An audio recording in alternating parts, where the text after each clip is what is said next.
December মাস মানেই সব জায়গায় মেলা পর্ব চলতেই থাকে। তো আমাদের এখানে রামনগরেও শুরু হয়ে গেছিলো নন্দিনী মেলা। তো আমরা সেদিন গেছিলাম।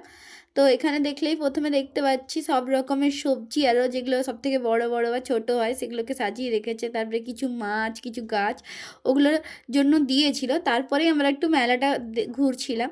তো প্রথমে একটা ব্ল্যাঙ্কেট দোকানে গেছিলাম আর ব্ল্যাঙ্কেটগুলোর দাম জিজ্ঞাসা করছিলাম। এখানে সব রকমের দোকান ওঠে আর প্রচণ্ড ভিড় হয়। আর তো প্রতি বছরই আমি এই মেলাতে যাই ঘুরতে আর আমার খুবই ভালো লাগে। তো এবছরও অনেক কিছু নতুন নতুন এসেছিল, যেমন হচ্ছে সেলফি স্ট্যান্ড। আমি ফার্স্ট টাইম একটা মেলাতে দেখলাম সেলফি স্ট্যান্ড। তারপরে ওই যে জ্যান্ত হয়ে যায় গাছগুলো, শুকনো থাকে জলে রাখলে জ্যান্ত হয়ে যায়, ওগুলোও ছিল। তারপরে আমি কাপ দোকান থেকে কিছু কাপ কিনলাম, খুব ভালো লেগেছিলো আমার সেগুলো। তারপরে এই ডিস্কোতে বসে তারপর আমরা গেছিলাম একটা নিউ ডিশ টেস্ট করার জন্য, যেটা হচ্ছে মাশরুমের পকোড়া। পুরো ডাইরেক্ট ভেজেই একদম গরম গরম সার্ভ করছে, খুব দারুণ লাগছিল। তারপরেই সেই মেলার ভিতরেই খুব প্রোগ্রাম হচ্ছিল, যেটা আমি একটু দেখতে ঢুকলাম। তারপরেই একটু মেলা থেকে বেরিয়ে মোমো খেয়ে তারপর বাড়ি আসি। তো আজকের জন্য বাই, দেখা হচ্ছে নেক্সট ভিডিওতে। অবশ্যই ভিডিও লাইক করে দিও।